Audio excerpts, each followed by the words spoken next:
Hello. Hope y'all are able to hear me.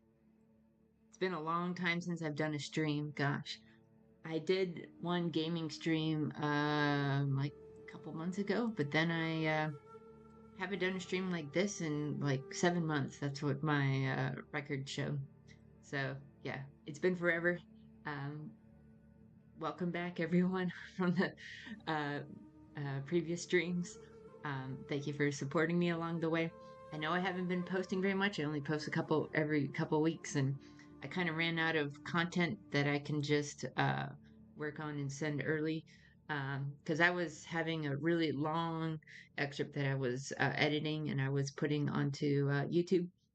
And now that that finished, now I need new content. But yeah, I had a lot of life changes, so I hope you can forgive me for that. So um, yeah, just a couple weeks ago, I got married, so um, that's involved a whole lot of life changes, especially moving to a new place. And I finally got my PC here at her home.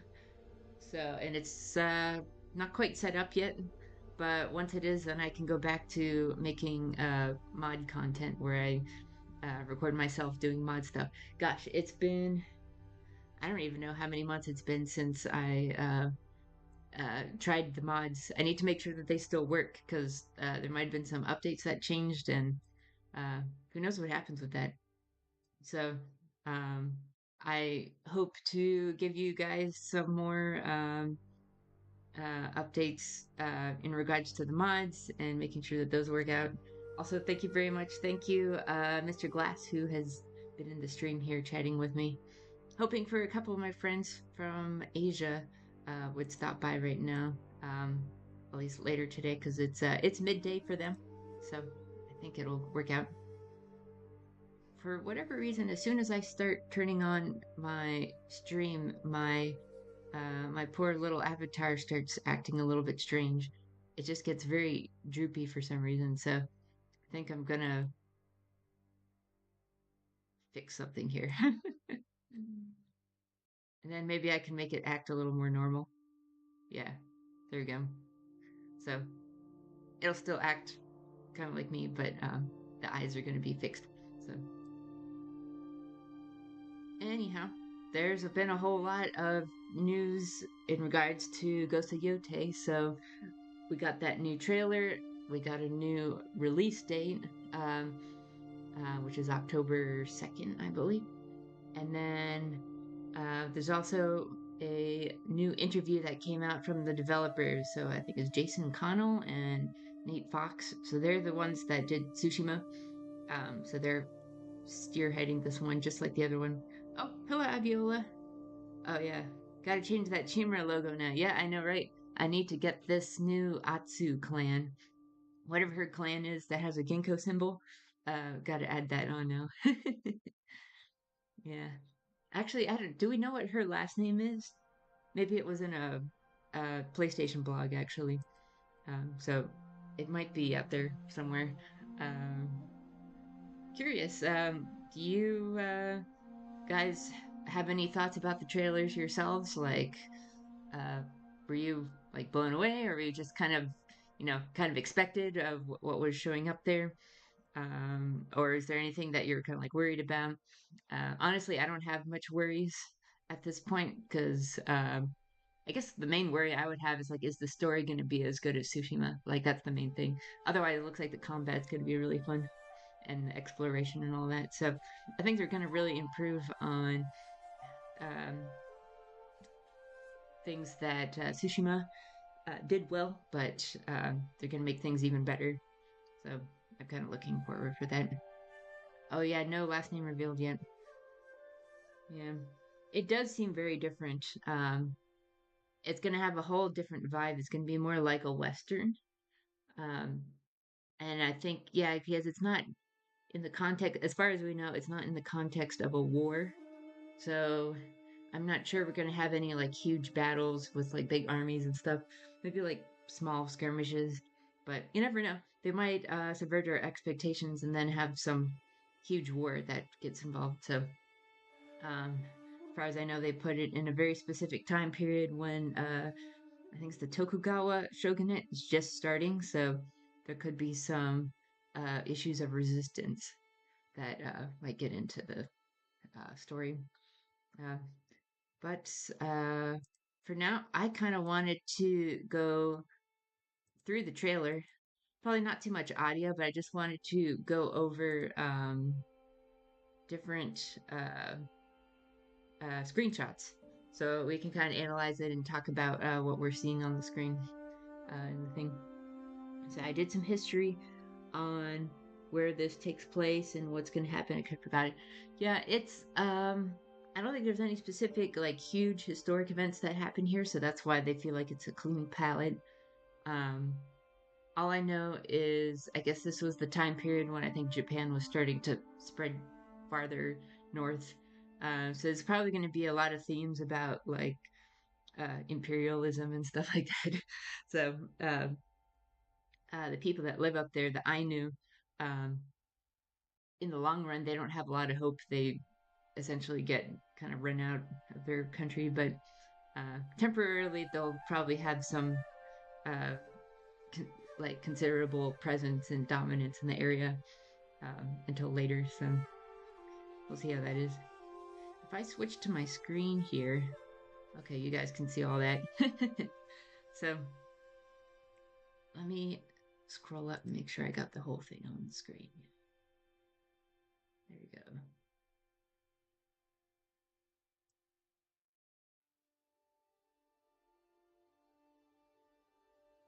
Make it like a little bit bigger. So I don't know if I really need the audio on here. I might just put the captions actually. That's a little more important. So I was going to scroll through this.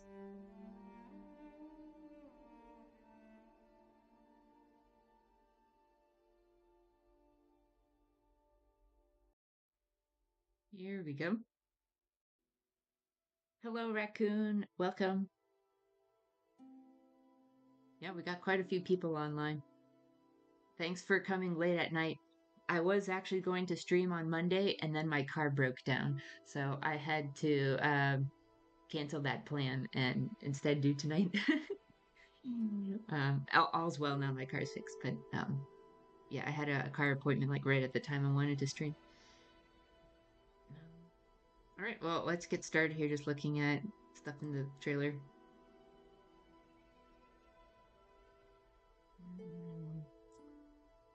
Yeah, Onryo. So anyone who's been Tsushima Legends fans are pretty familiar with the word Onryo because that's used all the time in the rivals matches. You are often, I guess, you're like recruiting Onryos to go and fight for you and all that. So yeah, that just means yeah, vengeful spirit and all that. As I was trying to think about what the story might be about, I was kind of wondering if this particular mask that Atsu wears, if it's a gender neutral mask or if it's meant for a female warrior. Because I was kind of wondering if it's not actually her mask, but she might be wearing someone else, as I'll explain a little bit later as we're going through it.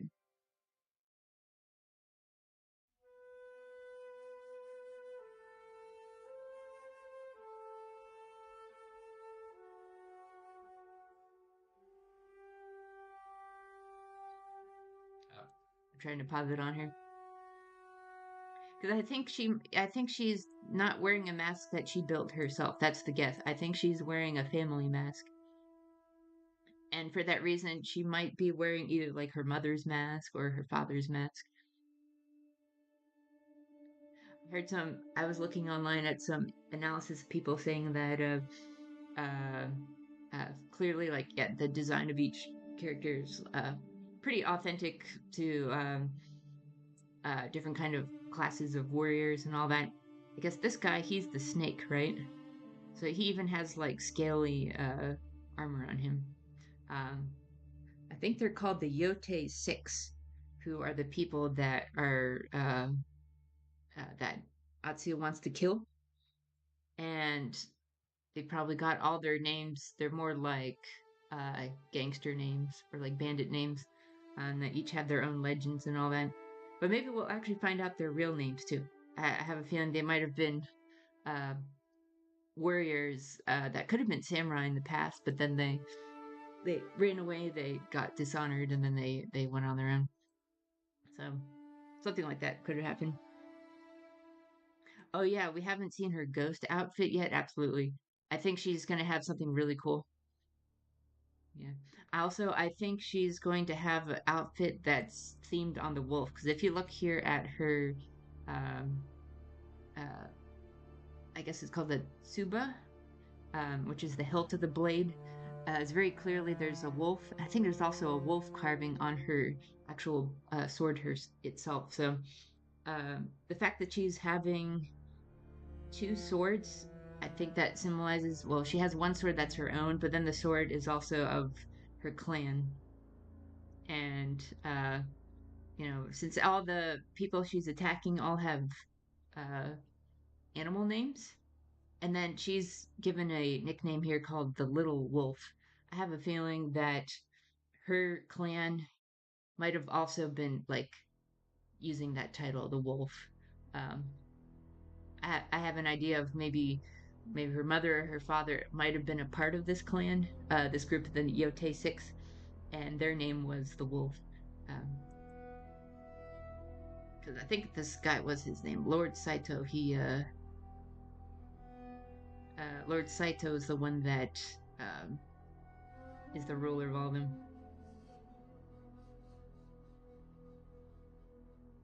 I like these masks too. I was trying to see if I had seen this mask in any of Tsushima Legends, and I don't think so. It looks like it's brand new for this game. Has a lot of traits there with the Sarugami armor. You can see a lot of the like the belt and the chest plate and all that. I think this guy is a wielder of a longsword, so it might be like a dachi or an odachi, something like that.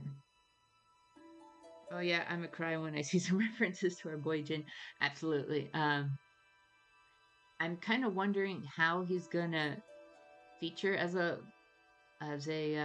mythic tale because I don't know if they're gonna change his armor and make that wearable, but possibly she could get his mask.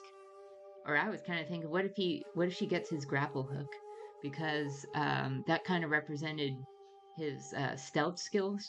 So that she might actually have a like a mission where she learns how to grapple hook on stuff and she actually gets Jin stuff. That's a possibility. Or I'm trying to think what else she might get from him. I don't know. We'll see. So yeah, I guess yeah, this guy's the Oni. So this mask looks totally different from the Kitsune mask in Legends. Maybe they're trying to make it more devious looking. We don't really see the face of this person. It looks like he has like chainmail or something on. So, oh yeah. Oh, actually, it looks like he is wearing white armor in this scene. So, you can see on the right, Atsu is wearing all black. So that's actually pretty cool symbolism, having the contrasting colors there. And this looks like a big castle too. So, it's possible that this Kitsune character is being either he lives at this castle or he's hired out to protect someone in this castle. I have a feeling that Atsu does not belong here, that she's kind of the invader in whatever scene this is. Um, I also I hope they explain why she put all the names on that sash there. Um, it might be some sort of commemorative thing that she'll like keep later, or I don't know, she's just trying to be cool or something. But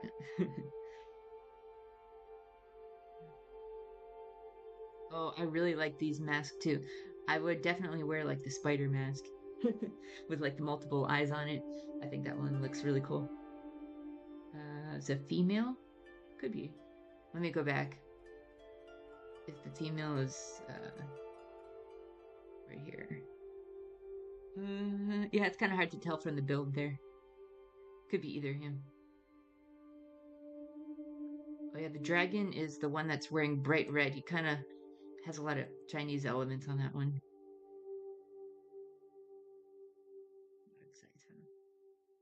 Oh yeah, I wanted to take more looks at this here. So clearly we're gonna have like a young Atsu, just the way that we had a young Jin.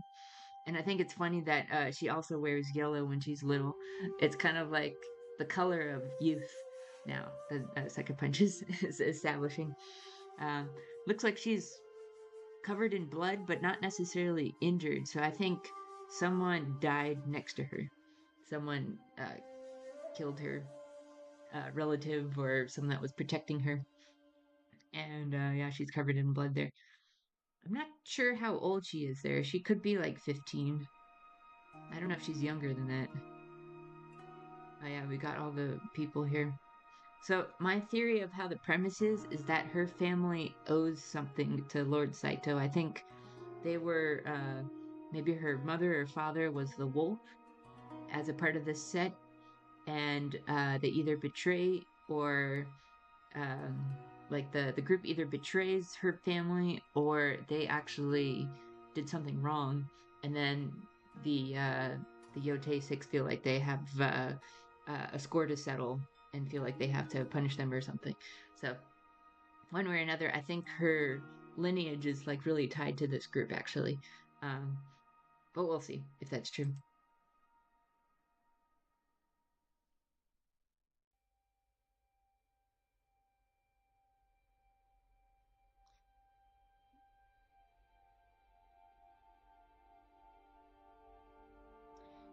The way he looks, he kind of reminds me of Kazumasa a little bit. I wonder if he was sorry about it. I have a feeling that he knew her family, but then he's like, uh, there's some wrong he felt like he had to put right, or maybe he was ordered to do it. I don't know. And then it looks like, yeah, I guess she keeps up the graves of her family. It actually looks like her hometown, but it looks like it's totally. You can see there's fencing and stuff, but it looked really like run down. Probably her whole farm or estate or whatever got destroyed, and she doesn't live there anymore. Something like that. Sucker Punch never revealed even Jin's age, was kind of annoying. Yeah, it's something like that, I think, because uh, there's the 15-year flash forward that they say, like 15 years later, then he's at Komodo Beach. So Jin kind of looks like he's about 30, more or less. Um, yeah, once I noticed him. And also, looking at this too, do you think her home is actually in Azo, or is it somewhere that's like much farther north, south?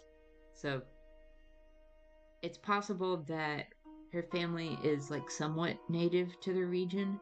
They might have been like right on the edge of Azo, and that's why she has this connection to the Yote Six. So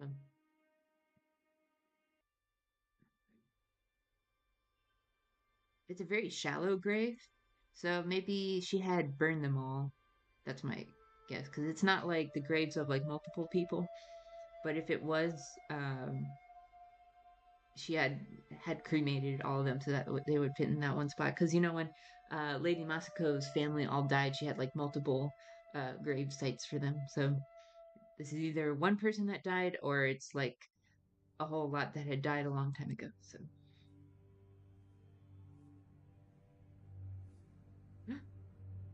now this wolf, I bet it's just like a complete stray that she befriends, something like that.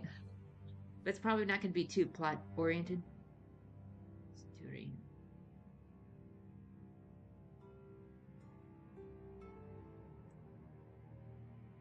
Oh yeah, I think we're gonna meet a whole lot of Ainu characters, so that's gonna be really neat to hang out with them, and maybe wear like Ainu armor and all that. I'm gonna scroll back just a little bit so we get a little bit of idea what it looks like there, uh, inside one of their houses. That's what Atsu looks like without her head on. I think she looks nice. I think they have a good model for her that uh, doesn't make her look uh, overly dirty or all that. Oh, now we go back. Now we go to seeing some like other faster things. So there. I'm going to take away the captions too because there's no more talking here. So, yeah, we got a little idea of how the map looks. Won't it be cool to climb that mountain? I think we'll be able to do that later. So, oh, hello, Sayaka. Welcome. Hope you're having a good day so far. Just going over the trailer slowly, little clips of stuff. Ainu woman. Yes. Yes, she's having a very I looked online about Ainu that they have that face paint that's like known for them. So I think we're gonna have a lot of Ainu in this game. Um, my theory is that she probably like uh stands up for the Ainu and maybe protects them from some temporary threat that they're having. Um, if we look at the map here, I was trying to look to see if there's any like notable landmarks and stuff. Think you guys can see my mouse. So I see a tiny little red dot there. It looks like a really bright red tree that's sticking out from the rest of them. But I can't be sure if that's a maple tree or not. And then there's all these tiny little smoke things everywhere. So that's obviously like regular smoke, just means there's a side quest available. The ones that are maybe like a little thicker like that, that could be a campfire. And then if there's any of them that are more like a pale white color but still really steamy, those would be the onsens then. If we have any onsens in this game. Red tree is a bath area. Yeah, I hope so. I don't know if she'll have baths in this game, but probably there might be like a little bit of it um, here and there, but not nearly as much as with Jin. Also, I wonder if this horse is going to be uh, like someone that we have for our entire journey, or if it's someone that we can switch out like more often. Um, we'll see if this horse actually becomes like an important character in the game or not. Ooh, I really like this view here. You get a lot of sense of not just, I guess, the flora and the coloring that they're going to do in the game, but you can also see what the lighting is like. You can feel that this is more of a northern lighting. Um, it's just like a little bit colder. It's a little more pale compared. I guess there's a couple of parts of Tsushima that was kind of like this, but it has even a colder feel than what Tsushima was in terms of like what the sky is like. If you look at the blue sky up there, I think that still is pretty different from what Tsushima is. It looks, yeah, like a colder sky. I really like these sakura here. These must be uh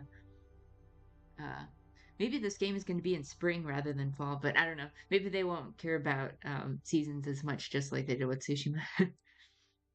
Or maybe there will actually be time gaps in this game where certain times of the game is going to be fall, some parts it's going to be winter, and some parts it might be spring. It might be kind of cool if it changes like that. These flowers, they remind me of the flowers that are in Hiyoshi. Um, it's not that same kind because that's like hydrangea, but this one is just like a blue flower that has a very similar tint. Um, that area over there was like a tree. It probably is like a meditation point. I don't know what that little red thing is though. It's hard to tell what that is.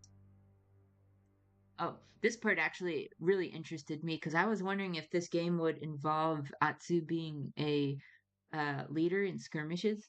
Because if we do have any big battles, I was wondering if like she could have a, a crew of soldiers that she would control, and then you'd be able to maneuver them on a map or something, or command them to go to different places. So um, I really look forward to some of the larger battles. Actually, if you look all the way back, let's see if I can zoom in here on the screen. Uh, yeah, look way in the left side of the screen. You can see that there is some people in the distance there. So, right there.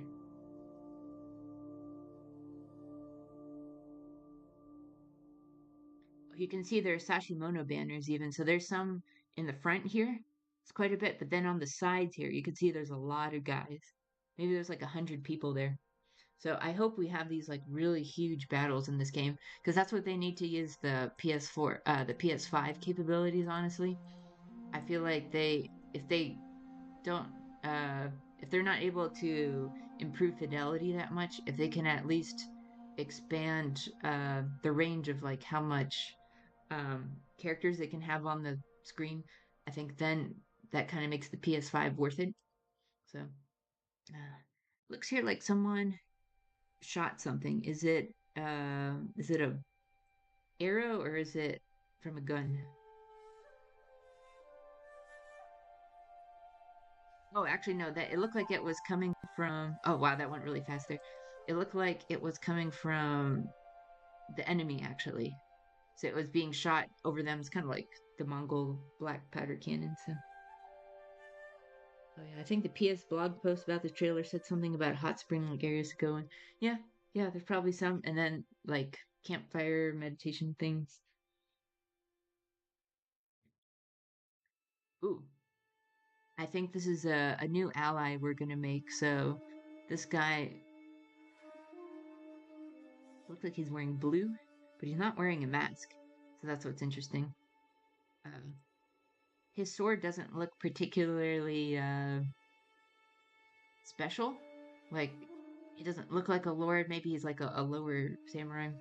It's not like super decorated or anything. Oh man. Oh, it looks like there's some sort of battle. Yeah, this bridge blew up like right in front of him. And now this is some battles and some scenes. This scene right here it feels like something straight out of Ghost actually. The way the clouds are and the buildings and everything. It's gonna feel like right at home playing in combat in areas like this. It's so dark it almost feels like Legends actually. Yeah, if we get to fight at night in like dark circumstances. So I wanted to. I don't know if I can.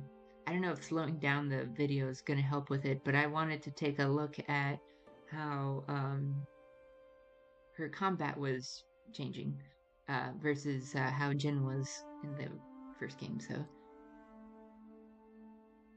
So she has very clearly a spear, and it's not a naginata. So I don't know if she's gonna ever have a naginata in this game. She has so many other weapons; it would kind of be kind of overwhelming, I think, at this point to have something other than that. So it looked like she was probably doing like a triangle attack on this guy because she did a big stab and then it's a finishing blow on the guy.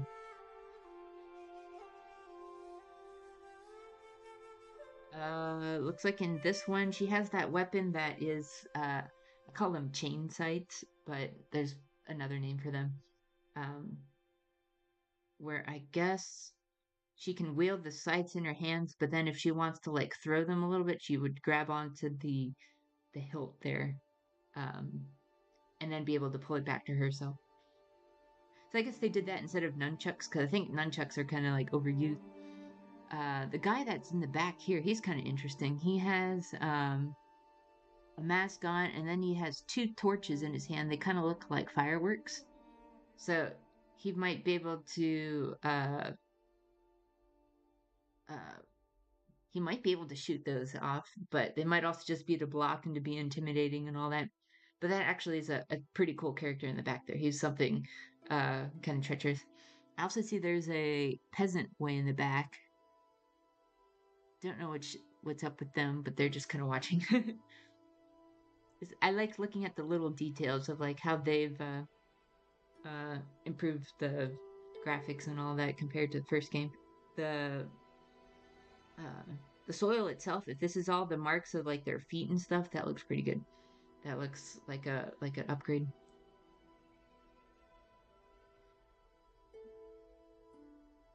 So that's a finisher where oh, if I could go back one frame, it's a finisher that makes the person land straight on their face, which is pretty cool. There they are. Oh man, it happened so quick. And now this is probably single sword. combat. Oh, like she has a bow and arrow on her back too. So she's not only gonna have a gun. It looks like we're gonna have an arrow too, um, which is cool. I really like the coloring in this scene. This is not maple as far as I know, but this kind of tree was kind of similar in Tsushima. We had trees like that.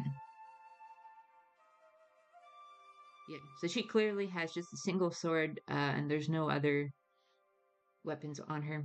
She has this little gourd there. I wonder if the gourd is going to be representing her health or something like that.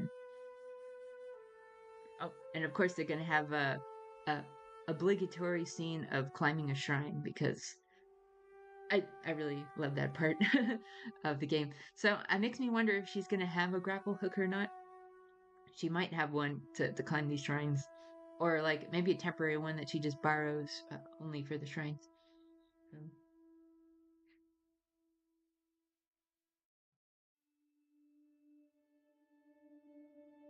ooh, I like this mechanic too. If they're going to allow sliding around, I think. Oh yeah, you can see over here. There's a grapple hook point over here, red and white, just like in Tsushima. So I like this idea of being able to slide because uh, sometimes the geography of Tsushima was a little bit kind of fake looking when it was just kind of like stair steps. So the fact they're going to have like proper uh, uh, sides that you can like slide down or fall even. Maybe you get some damage if you don't fall the correct way. But you can see there's definitely a grapple hook that you would grab onto. Looks like there might be a person over there too. I'm not sure who's at that shrine. Um, Man, her shamisen that's on her back is getting a lot of beatings. I wonder if it's gonna get damaged in the game. Like, there might be some plot point where her shamisen gets destroyed. Because that's the thing where like, uh, you gotta suspend disbelief the fact that she has that on her back like the whole time. Um, that it's not gonna get damaged in battle or something like that. So yeah, I think this is the part where it demonstrates her using the grapple hook. So I want to I want to take a good look at it as it's um, doing that. So oh, it moves so quickly, but it looks a lot like Jin's grapple hook. And now the way this part here where the wolf moves, it's very similar to how the black dogs move in um, the Mongol faction. So I had a feeling that this is kind of like a companion dog that we're gonna have to train. Maybe have a skill tree for them even that like I don't know how she's gonna actually tame it originally. We'll just have to see how that is. But eventually, I think she'll get to command it to fight, and I feel like that's gonna actually be a whole mechanic in the game, which is commanding other people to do stuff. I know Jedi Survivor did that. That was like a new advancement in that series where the sequel, if you had a companion with you, you could command the companion to go and attack or search or something like that. So that's probably what they're adding as a follower mode where you could have the wolf, maybe you could have a group of soldiers with you, or maybe just one other person. We'll see. A parkour dog. Yep, it's one-to-one animation of the black dogs. Yeah, they just kept it grabbing the arm like that. Now I think she has. Oh, it moved really quick there, but it looked like maybe she has two swords there. But the move set or where she spins like that, it does feel a lot like a borrowed from Jin. Um, oh yeah, this view this really looks like Kamiagata, doesn't it? Like there's mostly a lot of snow, but then there's like a couple spots where there's some color in the trees. Yeah. So we barely get to see any like real gameplay, but you get an idea like okay, so that's what some of the finishers look like for those different things. So,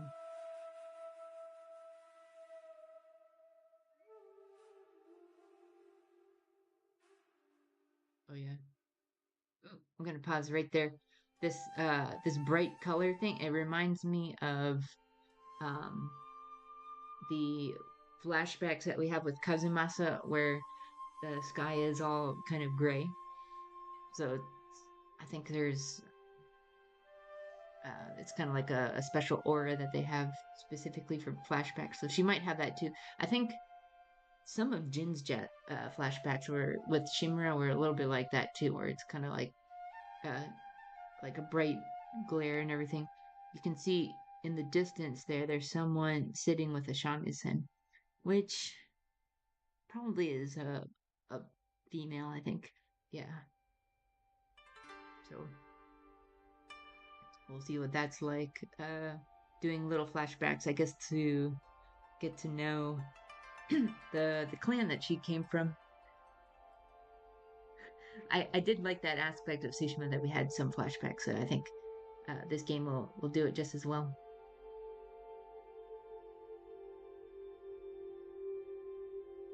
I think maybe one of the reasons she has to go back to where it all started is like she needs to learn the weaknesses of these people that killed her family.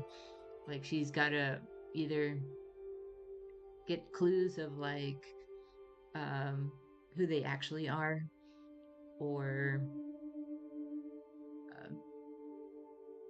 something about their fighting style that she could find a weakness or learn a trait or something. So all those flashbacks might be where she's trying to uncover like why the massacre happened in the first place and all that. So anyways, I guess that is part one of my little stream, but I have a part two saved up here. So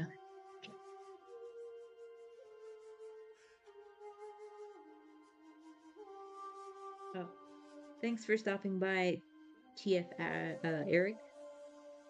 So what I think I plan to do is make a super cut of how I broke down this trailer and try to have a more cohesive thing as just like a normal YouTube video. I probably will do that later. Uh, but there is one more thing I wanted to cover, and that is a very special interview that happened that was launched on the same day as the trailer was, which was April 23rd. So this came out in Variety. I'm gonna try to get it to pull up again. Here it is. Where we get to meet the characters and all that. Good, it came up normal. Yeah, it's a pretty big screen there. A lot of it, I think, a lot of it we know already in terms of exposition. So, oh yeah, they mentioned that in the article. They said there's also a film adaptation in the works at Sony and an anime series based on the game's multiplayer mode coming in 2027. I totally forgot about that. They were getting an anime too. So I think, yeah, in the coming years here, we're going to get a lot of Ghost stuff, which will be fun. Oh, looks like, yeah, I totally forgot about these statistics about Ghost that it was in the first 3 days, it sold 2.4 million units as a new IP that's like really unique. So hopefully the sequel gets at least close to that.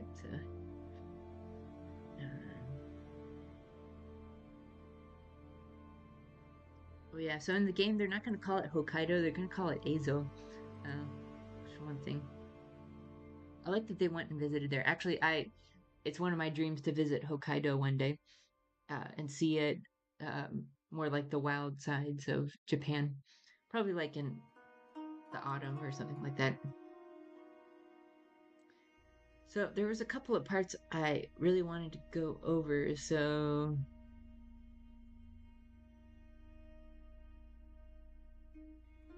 yeah, because they're talking here about like how important is that the game feels open and encourages exploration and stuff like that. That's what this first part was.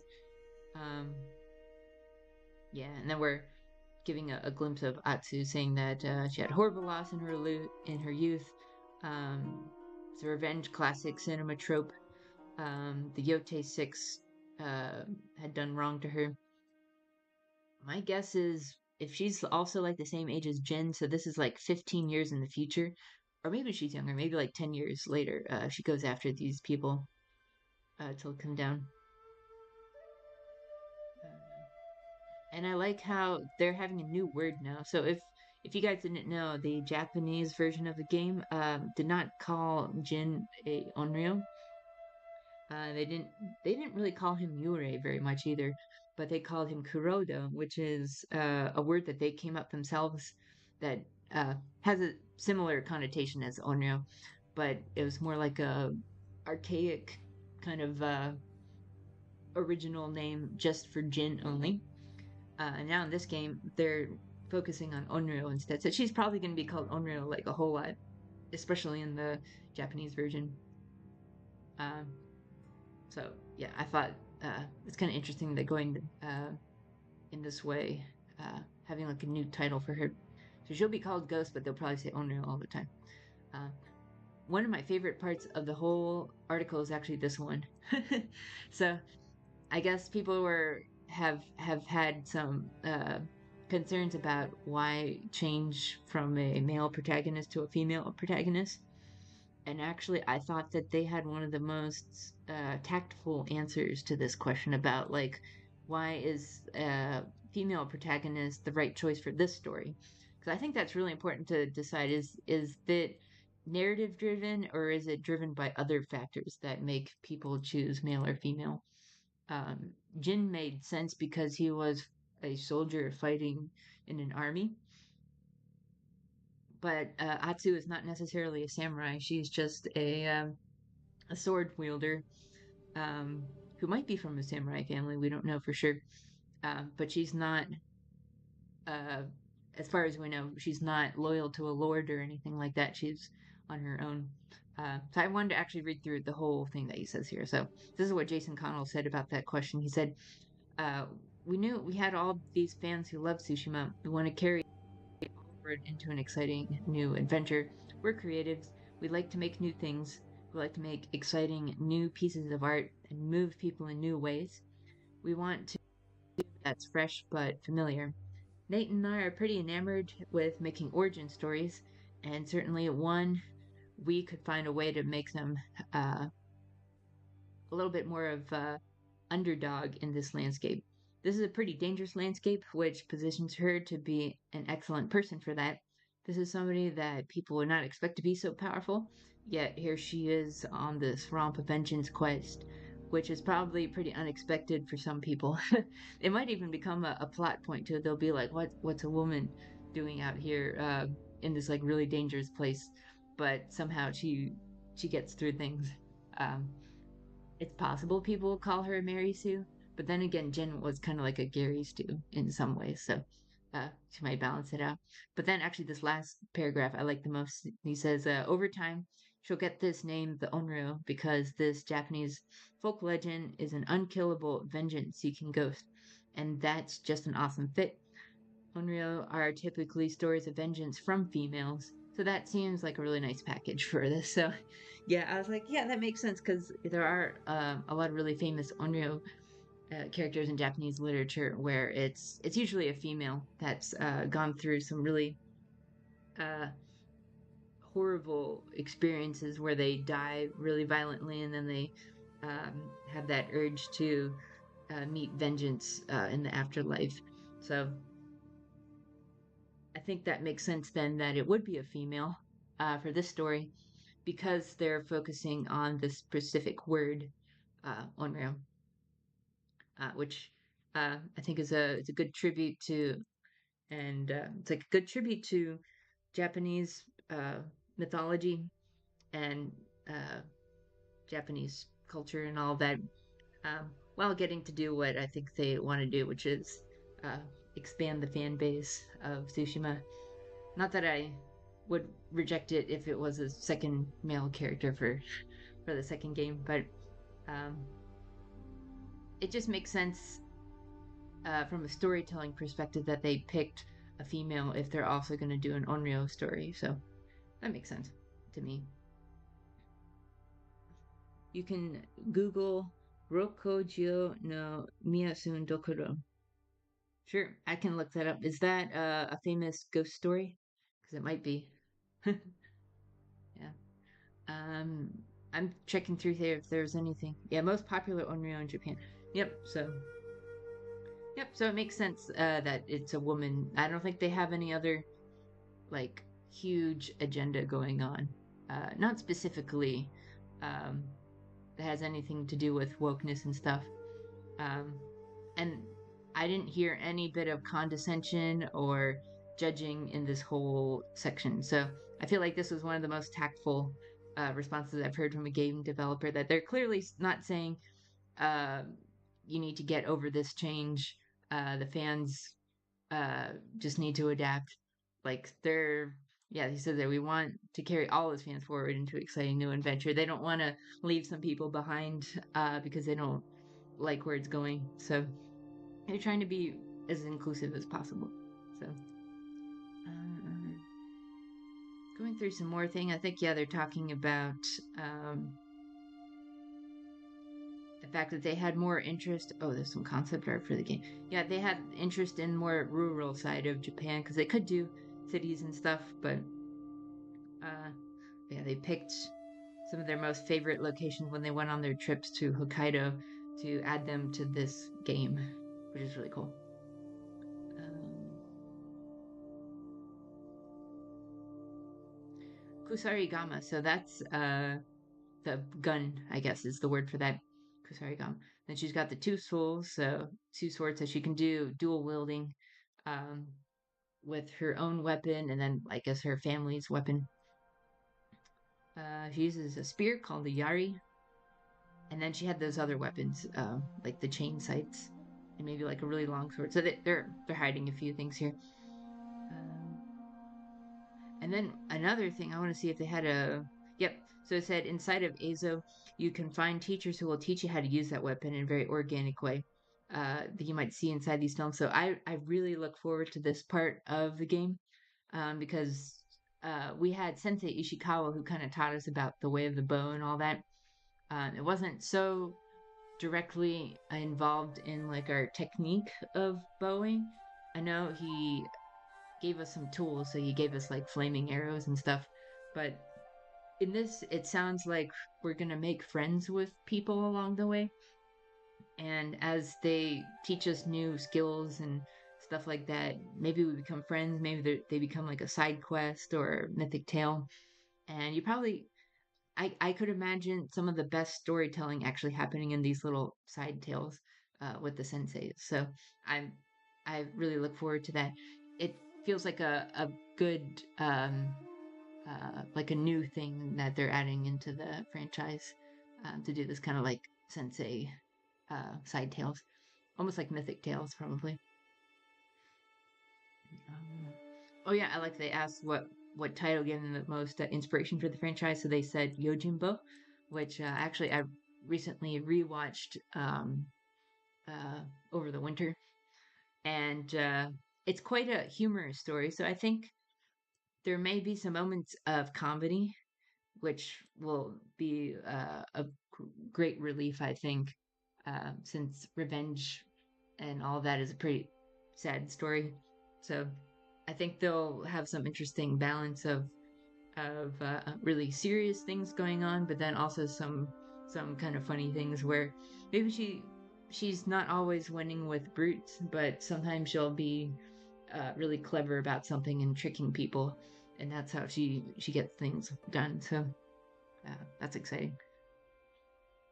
Oh, I want to take a look at this here. This looks kind of cool. Let me. I don't know if this is gonna pull up. If I if I open this screen up, I don't know if you guys can see this. Uh, yeah, you can. Okay.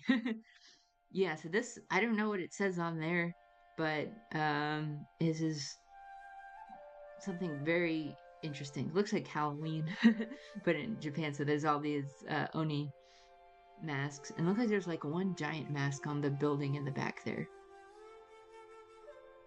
Oh yeah, Sayaka, if you can translate this phrase for me before you leave, uh, be really interested. I think that means Oni, right? That one kanji, but I don't know what that one is. So this is some scary place.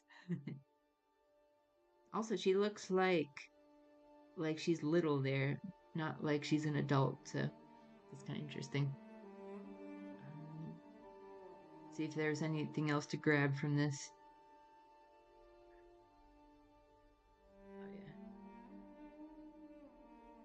Ooh, I like this part where they said like they really like the idea of the person like joining the character on screen where uh yeah, once you like master weapons and stuff, you get like really immersed in the character.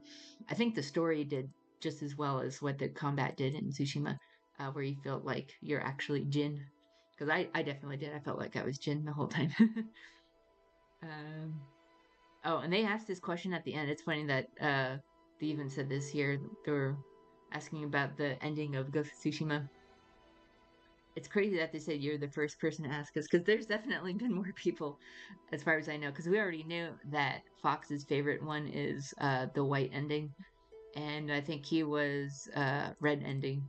But I think we knew this for a long time, so it's just kind of funny that he says like you're the first person to ask it. Can't believe it's taken this. They might just mean like an official newspaper asking them their ending choices, but yeah. So, anyways, yeah, this is a really cool interview that was published in Variety a couple weeks ago. So if you want to hear a little bit of what the developers are saying about the game, I think they have the right attitude um, in terms of what they have decided to change about the game and what they want to stay the same. So they feel very warm and inclusive and not trying to alienate their fans. I think they just say basically they're just saying like just trust us. Like uh, it's gonna feel new and maybe strange at first, some aspects, but you're gonna love it in the end. So I think that they've won my trust. I think so. Um, I don't know. Maybe I won't like it as much as Tsushima, but I probably will like it. I think um, I'll like certain aspects of it like really a lot. And just enjoy the beauty of the game and all that. And if the story isn't that great, well, uh, I'll live with it. I think if there's a multiplayer a part of this game, I think I'm going to be totally immersed in that too, uh, almost as much as Tsushima Legends. So yeah, I'm going to go back to my other screen here now because I got through the two things I wanted to focus on today, which was the trailer and this interview that I found. So pretty excited about um, what we have in store. Just gotta wait a whole lot of months. I guess 5 months now for October. One thing I think, oh, it's the Oni Inn. Okay, that's what it means on that screen. Yeah, I'll have to check that out more about what that could mean in the game if they're having like more like supernatural elements and stuff. Uh, I was kind of wondering if Ghost of Tsushima, like the developers had some sort of insider information from, um, I guess was it Rockstar who's coming up with GTA 6 because they made their choice to go in October, and it had not been announced what time GTA 6 was going to get released. Because some people were thinking it was going to come in the fall, and so everyone was kind of avoiding that. But it seems like Sucker Punch, they just wanted to go ahead and be brave and weather it one way or another. And then I guess they made a good call there because GTA was moved to next year. So that means Ghost of Yotei actually has a chance of winning Game of the Year, I think, now that GTA 6 was moved out of the way. Because that's definitely gonna steal it next year. Um, Even if it's a bad game, it's like it's still gonna win probably. Just because of how I guess culturally important that franchise is. But I think if unless there's some other games that like really topple it this year, I think Yotei has a good chance of getting Game of the Year if the story is really good and the combat is like super fun and the game's all beautiful and all that. So yeah, I really look forward to um, what we get to see with that. Uh, looks like my stream has reached 1 minute or 1 hour and 1 minute mark, so um, it did not go as long as I was worried it would, which is great. Um, Anyone else want to chat about anything else? We can just talk about uh, just having fun with um, speculation for the game and basically anything else that we look forward to. Uh, I think what I'm most looking forward to is whatever Legends mode they're going to come out for this game. So, um, if they do like a live service model, I would even be fine with that. I think it would be awesome if um, we could get like steady content coming out. Maybe they'll add to Tsushima Legends itself, and they'll just add like a new DLC to it, and then it puts the YOTEI map on there or something. I haven't pre-ordered it yet, but I plan to. I I don't feel like I need to buy it like right this moment, but probably September I'll do it. I want to get that deluxe mode because um you get like little perks and cosmetics and stuff for that. So yeah, I'll definitely get it eventually. I'll pre-order so. Yeah. Oh yeah, Abiola, did you get Ghost of Tsushima for PC? I don't remember I don't remember what you've been up to on your channel if you've been um posting any mod content or not. But yeah, that's some of my like favorite stuff to do with Ghost now. I want the mask from the collector edition. Yeah. Do you have a mask from the Tsushima collection or collector edition? I wonder if that's even like sold anymore. Probably not. It's just like on eBay and like a couple of different places. Yeah, you do have Ghost. Oh, you even posted today. That's cool. Yeah, I saw another really cool mod that you can be like really cinematic. I think I want to download it where you can go outside of your photo mode. You can like zoom into characters and stuff. So I'm probably going to download that mod and combine it with this other NPC spawner map. It makes some really cool videos. Yeah. I do have Jin action figure. Yeah, yeah. All I have in terms of merchandise is unofficial stuff. So I have been uh, building my own merch for several years. So, like for example, I have like a little pillow in my room right now where I have like the Sakai and Shimmer symbols on it. Oh, I think I have a handkerchief. Yeah, that has the symbols. I have a couple of posters I made myself. Um, a lot of fan art I've printed out over the years, stuff that people have given me or I bought from them. Um, I printed out that fan art and put it in place and stuff. So, uh, yeah, I really look forward to having a new uh, game to obsess over.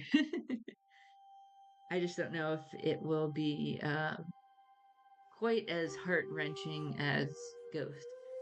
I I kind of don't think it will.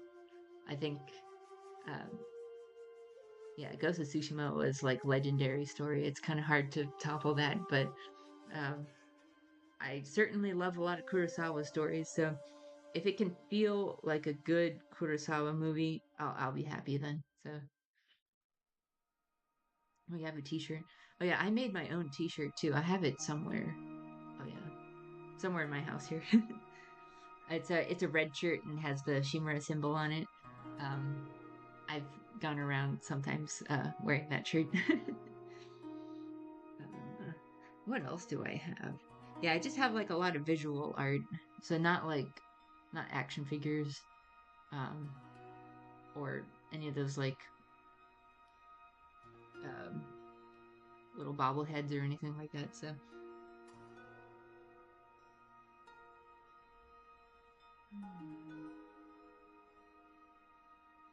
yeah. So as for future content on my channel, I'm probably just gonna upload some clips from today's stream and maybe I will do some more modding content. I'll see what I can. Collector's edition, 350 Canadian dollars.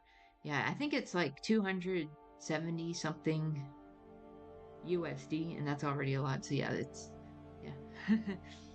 Yep, the Canadian inflation is no joke. But yeah, I hope you've been having fun with uh Ghosts on PC and all that, because I guess it's what we'll get to enjoy, for the next 6 months before it gets taken over by YOTEI stuff. So uh, yeah,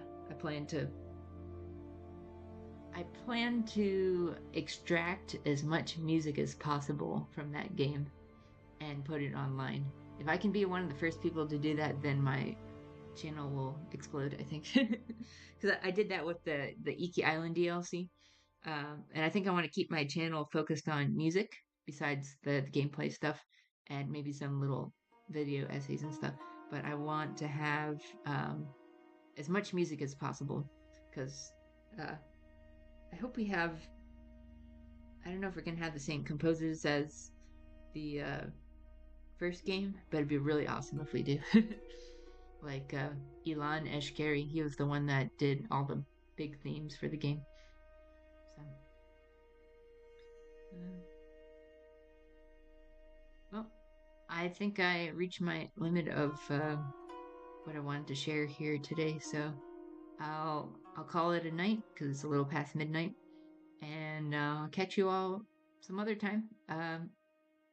Hopefully, you'll catch me sometime on Twitch if I still stream there sometimes, and I'll keep posting little videos here and there when I have the time. So I appreciate all you guys' support. Um, this channel is never going to be monetized. YouTube already told me there's too much music here, so I just do this as a hobby. I don't make any money from here. So uh, if you'd like to support me, I do have a little link in the bottom of this video, I think, um, where you can. It's like a little tip jar thing that I that I discovered recently. So that's the only way I'm ever going to monetize anything I do is just like a little tip jar. So, anyways, thanks so much. Hope to catch you guys later. See ya.